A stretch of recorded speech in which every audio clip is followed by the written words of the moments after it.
Assalamualaikum. Kami akan melakukan satu situasi roleplay mengenai isu kes kehamilan luar nikah. Saya Nur Ani Zulaikha binti Afindi sebagai pekerja sosial yang akan mengendalikan kes ini. Terdapat dua klien yang akan melakukan situasi sebagai Aminah dan juga Salina. Iaitu Fatin Liana binti Abdul Malnaf sebagai Aminah, manakala Nur Syahira binti Abu Bakar sebagai Salina. Okey, kami akan meneruskan sesi roleplay ini sekarang. Assalamualaikum dan salam sejahtera untuk cik berdua. Selamat datang ke kumpulan ini dan cik berdua apa khabar ya? Waalaikumsalam cik. Baiklah. Waalaikumsalam. Saya pun sama, saya baik. Tapi sebelum tu saya nak tanya, kumpulan ni untuk apa ya? Oh, Alhamdulillah, baguslah kalau cik berdua ini dalam keadaan baik. Okey, baiklah, untuk pengetahuan cik berdua, kumpulan ini ditubuhkan untuk membantu menyelesaikan masalah cik berdua lah. Jadi cik berdua akan menjalani satu proses intervensi secara berkumpulan, dan saya berharap cik berdua ni dapat memberikan kerjasama dalam kumpulan inilah. Sebelum saya meneruskan lagi proses ini dengan lebih lanjut, boleh saya tahu cik berdua ni berasa selesa ke dengan keadaan bilik ini? Alhamdulillah cik, saya rasa bilik ni selesa, kemas, dan bilik ni pun tak adalah nak terbuka sangat. Saya okey lah dengan bilik ni. Saya pun sama. Saya pun rasa macam bilik ni okeylah, selesa. Tapi kan, saya masih tak faham kenapa saya kena hadir perjumpaan ni. Oh, Alhamdulillah kalau cik berdua ni selesa, dan saya harapkan cik berdua ni dapat menyelesakan dirilah sepanjang proses intervensi ini akan dijalankan. Sebelum saya pergi dengan lebih lanjut lagi, izinkan saya untuk memperkenalkan diri saya lah. Saya Nur Ani Zulaikha binti Afindi, merupakan pekerja sosial di guaman inilah. Saya juga yang akan menguruskan masalah cik berdua, dan saya juga akan kendalikan proses intervensi ini sehingga selesai. Jadi cik berdua ini perlulah hadir ke perjumpaan ini adalah untuk menyelesaikan masalah cik berdua, untuk meningkatkan konfusian sosial cik berdua lah di masa yang akan datang mengikut matlamat yang cik inginkan. Oh ya, sebelum saya terlupa, saya ingin ingatkan cik berdua supaya menjaga pelakuan dan percakapan sepanjang proses intervensi ini berjalanlah, kerana setiap proses ini dapat dijalankan dengan lancar. Oleh itu, kerjasama cik berdua ni sangatlah saya hargai. Baik cik, saya faham. Baik, saya pun. Oh, okey, baguslah kalau begitu. Kita akan mulakan sesi pertama ini. Sekarang lah ya. Boleh encik berdua ini memperkenalkan diri terlebih dahulu. Mungkin encik berdua boleh memperkenalkan melalui dengan nama, asal, dan juga umur lah berapa. Jadi boleh saya tahu siapa yang nak mulakan dahulu? Boleh saya mulakan dulu? Boleh, silakan. Okay, nama saya Nur Aminah binti Abu Bakar. Umur saya 20 tahun. Saya ni sebenarnya berasal daripada Kuala Lumpur, tapi sekarang ni saya stay dengan family saya dekat Penang lah. Oh, hai Cik Aminah. Okey, seterusnya Cik yang berada di hujung sana boleh kenalkan diri? Saya? Okey, boleh. Okey. Nama saya Siti Salina binti Fakhrul. Saya berumur 18 tahun dan saya berasal dari Penang. Sekarang saya menetap di Batu Beruk. Itu je lah serba sedikit pasal saya. Oh, hai Encik Salina. Oh, muda-muda lagi Encik berdua ni. Okey, baiklah. Untuk sesi kerja kumpulan ni, Encik berdua janganlah risau. Kerana segala maklumat yang Encik berikan ini akan saya rahsiakan. Saya sebagai pekerja sosial ini akan berpeganglah kepada prinsip kerahsiaan di mana semua maklumat Encik berdua ni akan disimpan secara rapi. Malah maklumat Encik juga tidak akan dikongsi walaupun di antara pekerja sosial itu sendiri. Oh, okay, saya faham. Tapi sebelum tu cik, saya kan Macam mana saya nak percayakan ahli lain Sedangkan ni baru hari pertama kot saya jumpa awak semua kan. Lagipun tadi yang join sekali tu, saya pun lupa nama encik, saya pun dah lupa nama awak sekali. Saya pun lupa. Macam mana saya nak percayakan kat korang ni. Kenapa awak cakap macam tu? Kenapa awak ingat kami ni apa? Tak bersifat rahsia awak. Awak ingat apa? Kami nak cerita kat semua orang ke pasal awak? Awak ingat awak tu popular sangat lah. Kena cerita kat semua orang. Okey, Cik. Cik berdua diminta untuk bertenang. Dan saya faham Cik berdua baru je jumpa hari ni kan. Tapi diingatkan bahawa kita ni semua ni dalam kumpulan ini mempunyai satu tujuan yang sama. Dan saya sangat-sangat yakin lah Cik berdua ni boleh dipercayai. Dan Cik berdua ni perlulah memberi kerjasama yang sangat baik. Oleh itu saya berharap sangatlah Cik berdua ini jaga pertuturan dan janganlah wujud perspektif yang negatif lah dalam kumpulan ini. Okey, Cik, bukan macam tu Cik. Saya ni bukanlah apa, saya bila baru pertama kali kan jumpa, memanglah susah sikit nak dapatkan kepercayaan tu. Tapi yalah, saya pun sebenarnya bila datang sini takkanlah macam mana nak cakap, saya pun malu nak ceritakan masalah saya kan. Jadi bila dah ada perasaan malu tu, lepas tu secara tak langsung memang akan wujudlah kurang kepercayaan tu kan. Tapi tak apalah, saya bukan bermaksud untuk timbulkan kekecohan dekat dalam perjumpaan ni kan. Jadi saya minta maaf lah atas perlakuan saya tadi.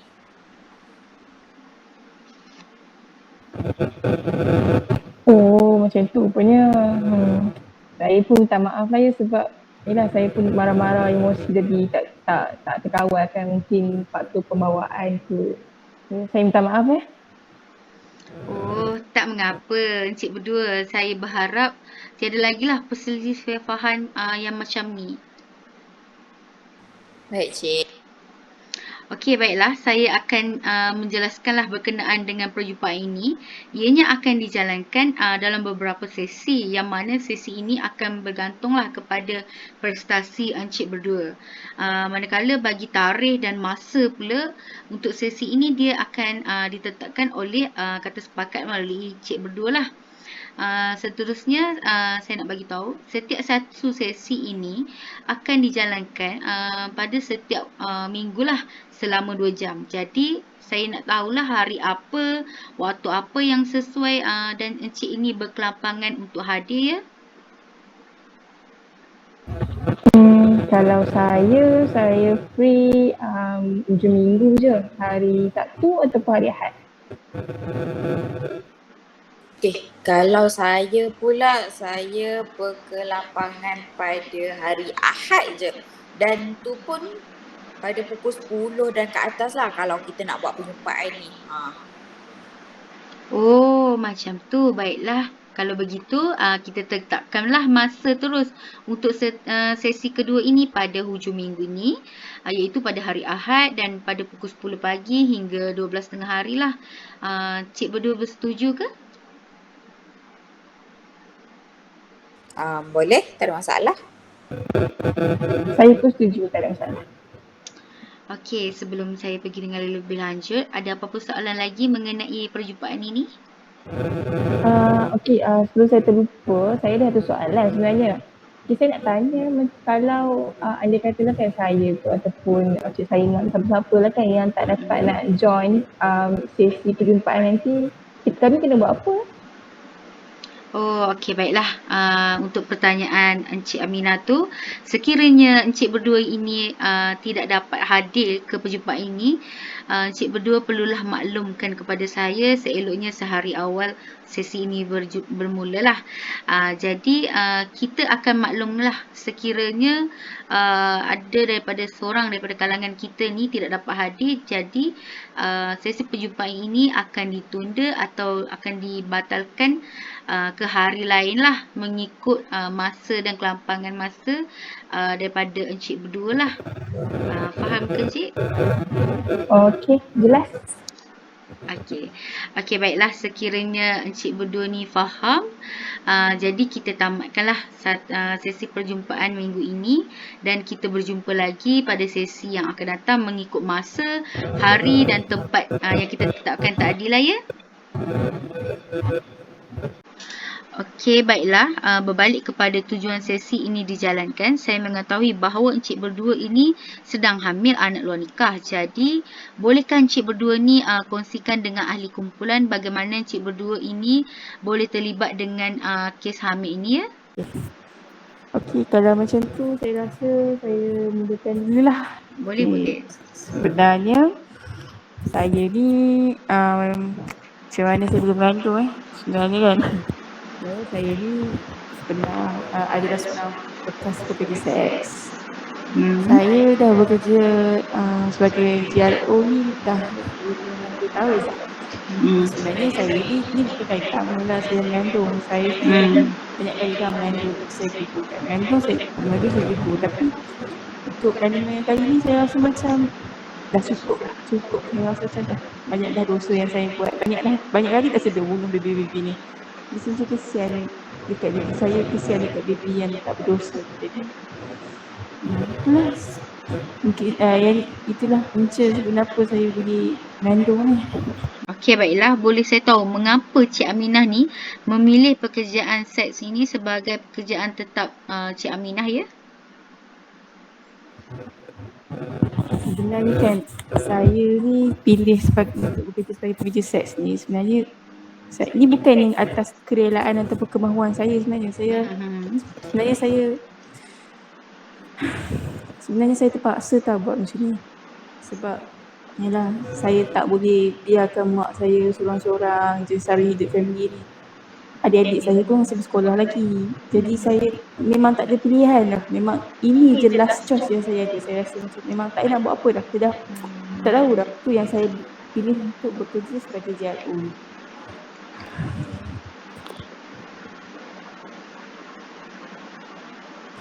Oh, berat sungguh dugaan awak ya, Aminah. Saya harap awak terus bersabarlah ya. Dan kuat untuk tempuhi semua dugaan ni ya.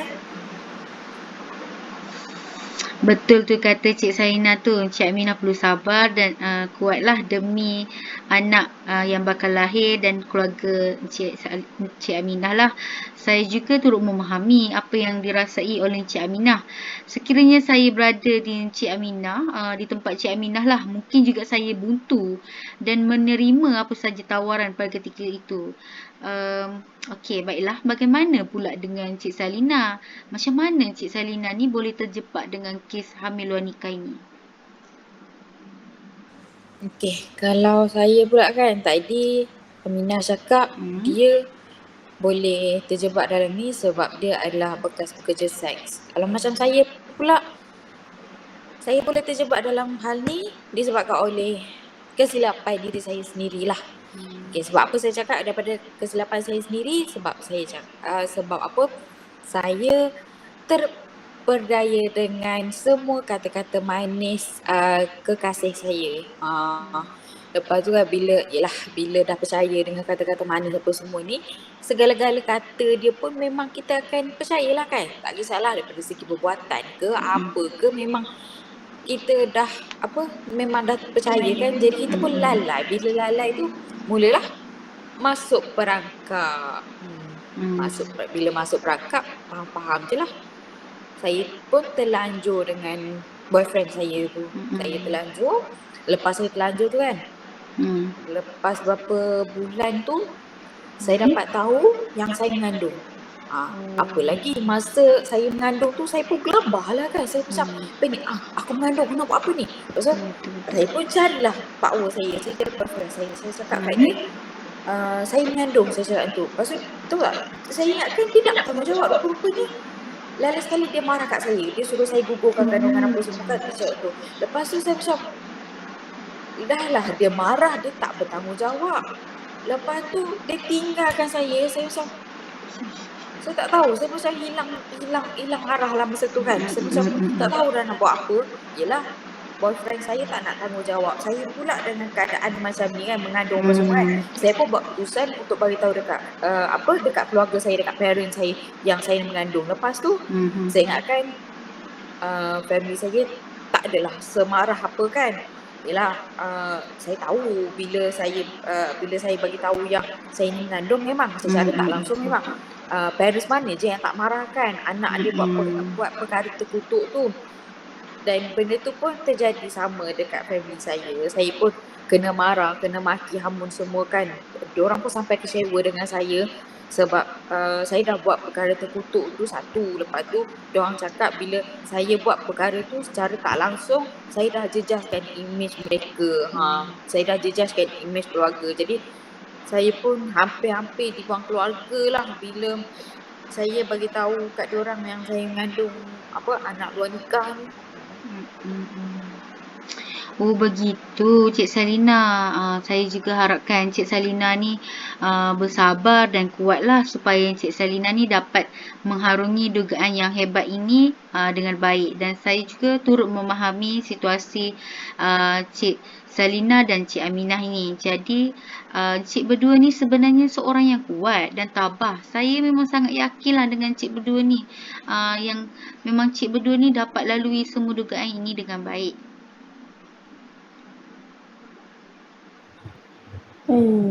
Saya betul lah apa yang Cik Annie cakap tu. Salina, awak kena kuat tau. Bila saya ingat saya ni masalah saya dah besar lah. Rupanya lepas saya dengar cerita Cik Salina ni, baru saya tahu rupanya ya Allah besar betul ujian yang Cik Salina hadapi sekarang ni kan. Semoga Cik Salina tabah dan kuatlah untuk baby tu. Baiklah, Aminah. Saya pun harap semoga kita berdua sama-sama kuatlah untuk tempuh segala dugaan ni kan. Betul tu kata Cik berdua. Baguslah kalau begitu. Semangat ini yang kita perlukan untuk terus bersemangat bagi meningkatkan kefusihan sosial Cik berdua di masa yang akan datang lah. Okey, berbalik kepada maklumat yang Cik berdua berikan kepada saya tadi, menunjukkan Cik berdua ini risau terhadap kehidupan anak Cik yang bakal lahir nantilah. Betul ke? Ya betul apa yang Cik Ni cakap tu. Sebenarnya saya risau mengenai anak yang akan lahir nanti kan, sebab saya pun tak pernah ada pengalaman pun jadi sebagai seorang ibu ni kan.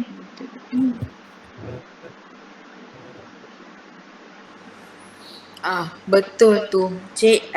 Saya pun mana pernah ada pengalaman. Saya risau dengan pandangan masyarakat, pandangan orang sekeliling ni terhadap kami ni kan. Saya macam, yelah, kami kan mengandung anak luar nikah. Nanti bila anak dia dah lahir, macam mana diorang nak terima anak kami ni? Saya risau. Memang saya rasa memang diorang akan pandang serong lah. Jadi memang benda tu akan menambahkan kerisauan saya. Oh begitu. Nampaknya Cik berdua ni risau sekiranya anak Cik berdua ini lahir dan kehidupannya mungkin tidak cerah, dan Cik berdua juga takut sekiranya orang sekeliling ni tidak dapat menerima kehadiran anak Cik lah ya. Ya betul. Saya sangat risaukan dekat anak saya yang bakal lahir ni, sebab yelah saya takut masyarakat ni tak boleh terima. Sahkan bukan sahaja masyarakat, tapi family saya pun, parents saya belum tentu diorang boleh terima anak saya ni kan. Yelah, saya risau bila dia dah besar nanti, dia pun akan terima nasib yang sama macam saya terima sekarang. Saya tak nak lah orang pandang serong terhadap dia. Saya nak orang terima dia macam mana orang terima dekat anak-anak yang lain.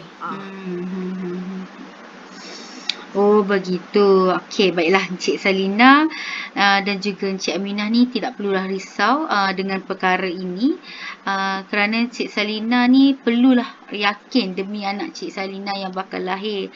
Kerana dia ni amat memerlukan seorang ibu yang kuat. Oleh itu Cik Salina ni dan juga Cik Aminah janganlah peduli kata-kata negatif dan jangan menjadikan kata-kata itu membuatkan Cik Salina berasa lemah, tetapi jadikanlah kata-kata itu sebagai kata-kata semangat lah untuk Cik berdua. Dan menjadi satu pendorong untuk kita terus kuat dan melangkah ke hadapan lah. Jadi kita juga perlu tunjukkan yang kita ni seorang ibu yang kuat dalam apa-apa cabaran sekali yang mendatang. InsyaAllah Cik Salina tidak akan merasa lemah semangat. Ya, betul tu Salina, saya setuju sangat dengan apa yang Cik Ani cakap tu. Yelah, sebenarnya saya ni bukan nak cakap lah, tapi sebenarnya saya dah lalui benda ni lama dah. Yelah, saya ni kan bekerja seks. Yelah, masyarakat memang pandang hina betul lah kat saya. Siap orang hina saya, mengutuk saya, siap ludah kat saya lagi ada lah. Tapi saya fikir balik kan, sebenarnya orang-orang yang masyarakat ni, dia orang tak tahu apa-apa yang kita hadapi sebenarnya. Dia orang tak tahu pun masalah kita. Dia orang ni just tunding jari, kata-kata kat kita sebab dia orang tak duduk kat tempat kita, dia orang tak rasa apa yang kita rasa. Jadi sebab saya fikirkan balik, kalau saya terus ikut yang dia orang cakap ni, saya tak akan maju ke depan. Jadi saya fikir macam lebih baik saya jadikan kata-kata dia orang tu sebagai semangat untuk saya untuk teruskan dan fokus apa yang saya nak tuju. Dan fokus pada apa yang patut saya buat. Okey, betul sangat tu Cik Aminah. Kita seharusnya menjadikan kata-kata orang ni sebagai pembakar semangat untuk kita terus maju melangkah ke hadapan lah demi masa depan Cik berdua. Dan Cik berdua pun perlulah fokus kepada matlamat yang Cik berdua ingin capai, iaitu menjadi seorang ibu yang baik kepada anak yang bakal lahir nanti. Jadi Cik berdua janganlah ambil kata-kata negatif daripada orang lain tu menjadikan Cik berdua ni lemah. Jadi Cik berdua seharusnya menjadi seorang yang lebih kuat.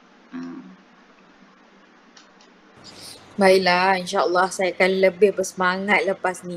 Tapi itulah, saya ni masih tak tahu macam mana saya nak uruskan anak saya bila anak saya lahir nanti.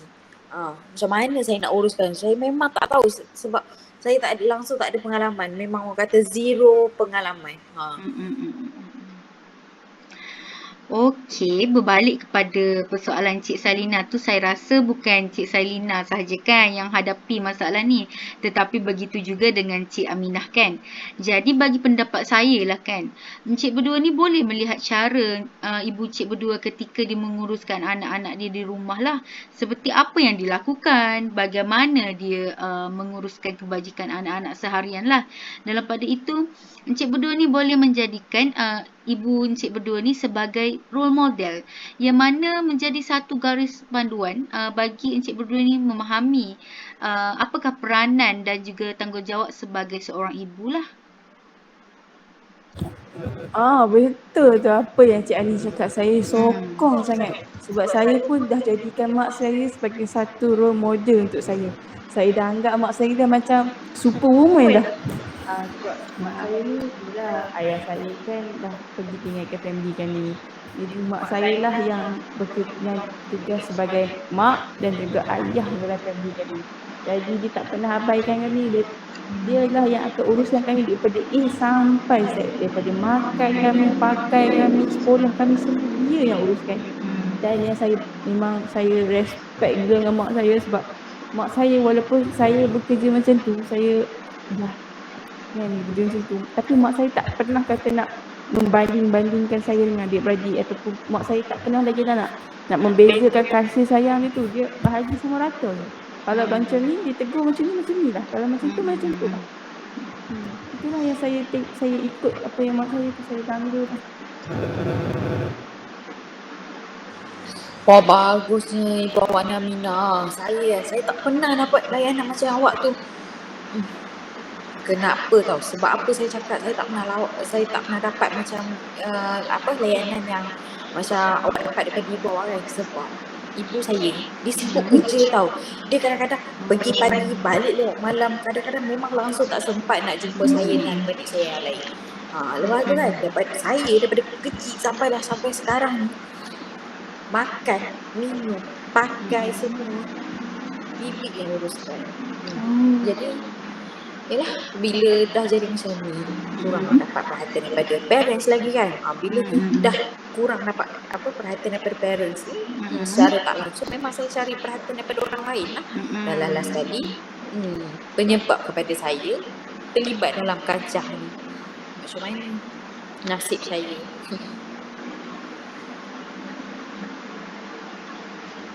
Sabar lagi sebenarnya. Tapi kan sebenarnya mak saya ada kongsikan satu tip tau kat saya macam mana dia jadi superwoman. Wah, apakah tips tu Cik Aminah? Boleh kongsikan dengan saya dan ahli lain ke? Ya, mesti tak boleh. Cepat kongsi. Saya pun nak tahu juga. Mak saya pesan dah kat saya, benda baik kena kongsi, tak pasti jangan kongsi. Okay. Sebenarnya mak saya cakap, kalau nak jadi seorang ibu yang baik ni, kita kena jadikan anak tu sebagai satu amanah yang diberikan oleh Tuhan lah. Dan kita kena pastikan dia orang punya makan, dia orang punya pakai, dia orang punya semua kelengkapan untuk dia orang hidup dilengkapi. Sebab kalau bukan kita yang nak uruskan dia orang, siapa lagi kan nak uruskan dia orang. Jadi kalau kita jadikan benda tu sebagai amanah, kita akan rasa macam kita bertanggungjawab lah bila kita buat benda tu. Dan dalam hidup ni jangan pernah ada perasaan berkira, terutama dengan anak-anak. Sebab walaupun kita penat macam mana pun, kita kena ingat anak tu bawa rezeki untuk kita.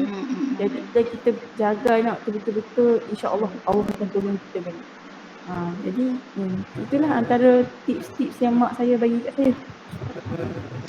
Betul sangat tu apa yang Ibu Cik Aminah katakan. Saya sangat setujulah dengan apa yang Cik Aminah katakan tadi. Saya juga ada sedikit perkongsian lah untuk Cik berdua mengenai dalam menguruskan anak-anak ini pada masa yang akan datang lah. Okey, baiklah, saya akan kongsikan dengan Cik berdua lah. Peranan seorang ibu dalam menguruskan anak-anak ni memang besar tanggungjawab dia. Kerana seorang ibu ni merupakan garis panduan kepada anak-anak. Seperti mana tingkah laku mereka ini begitulah terbentuknya melalui tingkah laku seorang ibu lah. Jadi kita ni sebagai seorang ibu sepatutnya ingin menegur sebarang kesalahan anak-anak tu, ya memang bagus. Lagi-lagi di waktu mereka yang masih muda. Jadi kita kena tegur, tapi cara untuk kita tegur tu kan, dia ada cara dia. Jadi cara untuk kita menegur anak-anak kita ini, kita perlulah menegur dengan cara yang baik. Tidaklah terus dengan cara memukul ataupun marah herdik dia kan. Tapi kita perlulah menegur dengan cara yang baik, iaitu dengan cara menasihati, menegur dan menasihati. Kerana mereka ini masih muda dan mereka ini dalam fasa perkembangan, iaitu fasa untuk membesar. Jadi bila budak ni, dia memang banyaklah kerenah dia sebab dia masih muda dan banyak benda yang dia nak cuba. Jadi kita sebagai ibu ni, kita perlulah tegur apa yang salah, apa yang tidak salah. Dengan cara yang baik, bukan marahlah dengan cara memukul. Kerana budak-budak ini lebih faham dengan cara kita menegur dia dengan lebih baik, bukan saja dengan memukul. Sebab budak-budak ni kalau kita tegur melalui dengan pukul, mungkin dia boleh menyimpankan rasa dendam dan dia rasa okey, kalau benda tu salah, okey, maksudnya dia kena pukul jugalah orang tu sebab benda tu salah. Jadi kita patutnya tegur dengan cara baiklah, dan membuatkan mereka ni bila kita marah tak adalah rasa mereka ni tak disayangi. Tapi mereka tahu dengan cara marah tu maksudnya ibu mereka nak marah mereka ni supaya mereka ni menjadi seorang yang baik. Dan dekat situ tak adalah anak-anak kita ni berdendam atau marah balik dekat kita. Jadi saya haraplah dengan perkongsian ini dapatlah memberi manfaat kepada encik berdua. Wah, banyaknya tips yang saya dapat daripada Cik Ani dan juga tips yang Ibu Aminah bagi ni kan. Saya rasa macam okey, saya boleh ikutlah nasihat tu. Saya rasa macam wah, banyak tu. Kira macam dapatlah saya tambahkan sikit ilmu yang ilmu yang saya dapat ni daripada saya tak ada langsung kan. Terima kasih banyak atas perkongsian tips tu. Betul, saya pun macam tu juga. banyak punya tips-tips yang berguna bila saya dapat dia join kumpulan ni ya. Terima kasih Cik Anis. Tapi kan saya fikir satu lagi masalah. Betul. Saya ni dah dapat tips untuk jadi ibu, tapi saya sebenarnya tak ada simpanan duit. Saya, yelah kalau kita dapat tips tapi duit tak ada, susah juga kan. Sebab saya ni, yelah saya pun dah tak bekerja. Saya pun dah berhenti lah jadi pekerja seks tu. Dan saya pun tak ada apa-apa simpanan. Yelah sebab COVID hari tu pun dah berapa banyak dah duit kena guna sendiri kan. Dah memang simpanan saya kosong. Macam mana, saya risau juga ni. Betul. Saya pun sama. Masalah kita sama, Aminah. Saya pun tak ada simpanan. Saya tak bekerja. Saya langsung tak bekerja. Macam mana saya nak ada pendapatan? Saya bila tak bekerja. Bila tak bekerja, tak ada pendapatan, macam mana nak sara anak-anak? Macam tu. Oh, nampaknya Encik berdua ni agak risaulah dengan kehidupan pada masa yang akan datang. Dengan sumber pendapatan pun tidak berapa kukuh. Menyebabkan Encik berdua ni risau ya. Encik berdua janganlah risau. Kalau Encik berdua nak tahu, sebenarnya Jabatan Khidmat Masyarakat iaitu JKM ni ada memberi bantuan kepada ibu tunggal, kepada seluruh ibu tunggal di negara inilah. Melalui bantuan ini, anak Encik berdua akan menerima bantuan sebanyak RM200 kepada anak yang berumur 6 tahun dan ke bawah lah, atau kadar bantuan maksimum sebanyak RM1,000 sebulan. Jadi Encik berdua berminat ke dengan apa yang saya beritahu ni berkaitan dengan maklumat ini? Wah, menarik tu. Boleh saya tahu lagi? Boleh. Okey, baiklah. Untuk Cik berdua, saya bagi tahu macam manalah cara untuk memohon bantuan ini. Okey, Encik berdua boleh mohon bantuan ini dengan melayari satu portal yang rasmilah melalui JKM itu sendiri. Dekat situ ada dia sediakan satu borang secara atas talian. Jadi Encik berdua ni tidak perlulah untuk ke pejabat JKM bersusah payah, kerana Encik boleh mendapatkan borang ini melalui atas talian lah, melalui portal JKM itu. Dan Cik juga boleh mengisi dan mengantar secara atas talian lah. Dan Cik jangan risau, saya akan ajarlah Cik berdua untuk mengisi. Wah, mudah rupanya untuk mohon bantuan ni. Saya tak sangka rupanya ada bantuan macam ni. Yalah, sebelum ni mana pernah ambil tahu. Tak pernah kan ada anak ni semua. Jadi memang tak ambil tahulah. Jadi bila dah Cik Aini dah bagi tahu ni, kita macam wah, syukur alhamdulillah rupanya ada bantuan macam ni untuk anak saya yang bakal lahir nanti. Ya, betul Cik Salina. Mudah saja untuk kita nak mohon bantuan ni. Kerana semua permohonan ni sekarang ni di hujung jari je. Untuk pengetahuan Cik Aminah dan Cik Salina ni, JKM ni bukan sahaja menawarkan bantuan kepada ibu tunggal tau. Dia juga menawarkan geran pelacaran yang mana geran ni bertujuan untuk memberi kepada sesiapalah yang berminat untuk menjana pendapatan melalui perniagaan. Jadi sebelum tu saya boleh tahu apakah hobi dan apa minat Cik berdua lah. Begitu. Oh, kalau saya minat masak. Saya ni suka masak macam-macam lah. Rebus, kukus, panggang, grill, goreng, semua saya tu. Waktu raya saya lah chef kat rumah tu. Saya ni pun ada cita-cita lah nak buka kedai makan sendiri. Aminah Restaurant. Itu. Saya minat dalam bidang jahitan.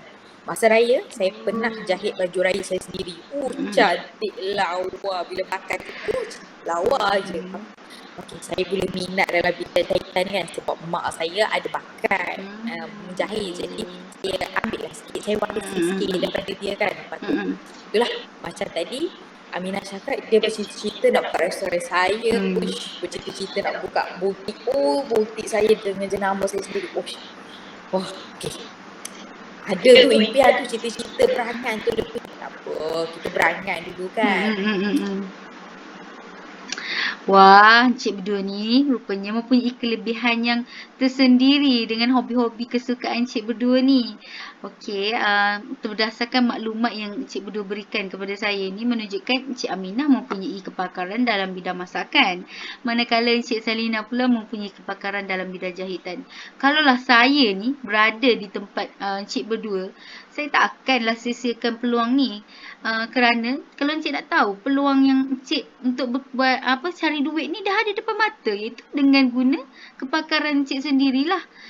Jadi kalau saya berada di tempat Encik ni memang saya akan gunalah kepakaran atau minat saya tu dengan mencari sumber pendapatan melalui perniagaan lah. Yang mana perniagaan sekarang pun mudah, boleh menjadi secara online ataupun offline. Jadi sangat-sangat mudah lah untuk kita mencari sumber pendapatan untuk diri kita. Jadi adakah Encik ni berasa setuju dengan cadangan saya? Okey, saya setuju sangat-sangat dengan cadangan Cik Anisa. Tapi itulah, setuju juga. Saya mana ada pengetahuan dalam bidang perniagaan ni. Saya risau, takutlah juga nak mulakan sesuatu yang baru lagi-lagi dalam bidang perniagaan kan. Sekali buat salah, lingkup jugalah. Betul tu, saya pun setuju dengan cadangan tu. Tapi betul juga cakap Cik Saina ni kan. Saya lah kami ni kan tak ada pengalaman langsung buat berniaga ni. Kalau dapat habiskan duit kan tak ya. Tentang perkara tu Encik berdua janganlah risau kerana di bawah program geram pelacaran ini dia ada memberikan kursus perniagaan untuk usahawan yang baru nak mulalah macam Encik berdua ni. Dan kursus ini juga dijalankan di atas talian. Malah kursus ini diberikan secara percuma. Jadi Encik berdua dapatlah belajar membuat perniagaan ini secara atas talian ataupun secara offline lah, menjual antara Encik dan klien. Macam tu. Dan bukan itu saja tau. Encik berdua juga akan diberikan geran dan modal sejumlah RM2,700 bagi menampung modal untuk permulaan perniagaan. Yang seperti mana untuk kita mulakan sesuatu perniagaan kita perlukan modal yang tinggi lah. Jadi di sini di bawah program ini dia sudah menyediakan modal dan juga geran untuk kita mulakan perniagaan kita. Jadi sekiranya Encik ini berminat, bolehlah saya tolong Encik berdua untuk daftarkan dalam program inilah. Selepas proses intervensi ini ditamatkan, kita boleh daftar dan kita akan berbincang mengenai program ini dengan lebih lanjut lah.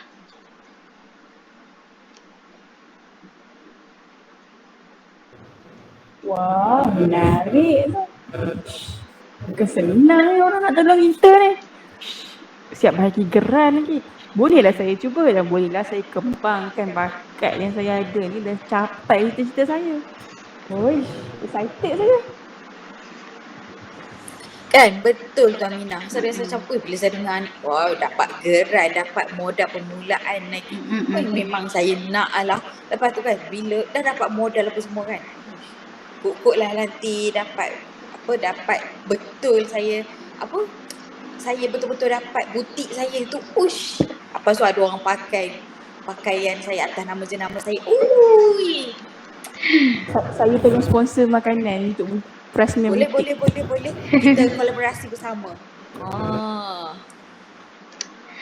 Wah, nampaknya Encik berdua ni kelihatan ceria. Lagi-lagi nak menceburi bidang perniagaan ni kan. Dengan kepakaran yang sedia ada, rugilah kan tak cuba. Dan Encik juga dah tahu macam mana untuk dapatkan bantuan yang lain. Jadi saya ingin maklumkanlah kepada Encik berdua yang minggu hadapan ini merupakan satu sesi terakhir untuk proses intervensi inilah. Jadi saya berharap Encik berdua ni dapat bersedia dengan lebih awal lah.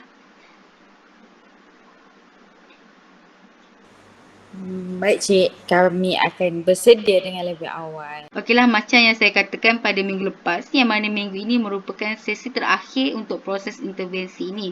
Jadi, melalui pemerhatian saya selama proses ini dijalankan, saya mendapati bahawa encik berdua ini sudah jelas dengan kumpulan ini dan objektif yang mana encik berdua sudah mengetahui cara untuk menguruskan anak, tahu apakah peranan dan tanggungjawab seorang ibu. Seterusnya, saya mendapati encik berdua ni sudah tahu untuk mencari sumber pendapatan, iaitu melalui perniagaan lah. Dan saya juga dapat lihat segala masalah encik berdua ini sudah selesai dan matlamat juga sudah tercapai.